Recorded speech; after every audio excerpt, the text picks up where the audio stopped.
Everything is labeled. Whenever we do a barrel of whiskey, we have to put our DSP number on it, the date is distilled, the mash bill, what's in it. We put dates, so you can see here rotating from earlier product to later product based on the number of the barrel. I think like I say, we've got over 600. And I think our oldest barrels over here were like 154. So we're holding we've got some 7-year-old whiskey, and we're waiting for a 10-year. We've been in business since 2007, so we're looking forward to having a 10-year-old whiskey, bourbon and a straight rye.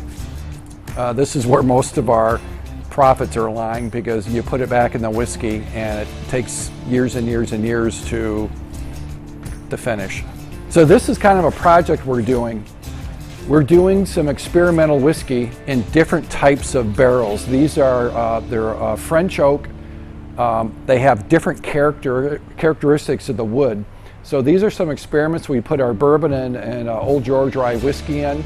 We're pulling samples. We're finding what works best for us that in the future we'll go forward with. The other thing we've just done,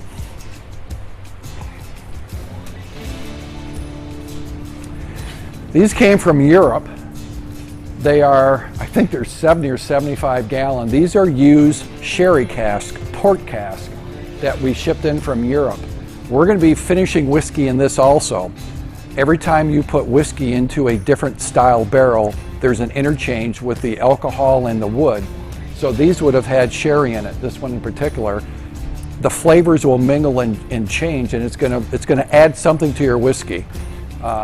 So we haven't filled them yet. This is coming up here probably in January. We'll get this project started. So what I did, I buy my whiskey barrels from the Independent Stave Company in Lebanon, Missouri.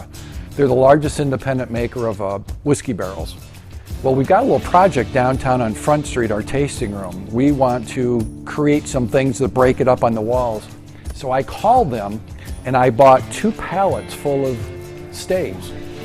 So this is what a whiskey barrel is made out of. They're different, they're all the same length, but they're different widths.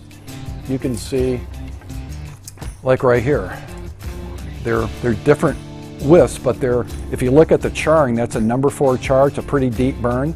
So what we've done, we ordered 2 pallets, about 1,000 square feet of staves.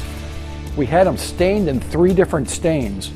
You can see a mahogany, pecan, and another a lighter one. So what we're going to do is take these downtown and create some really cool things with them to kind of break up the walls and to make it look a little bit more like a distillery tasting room.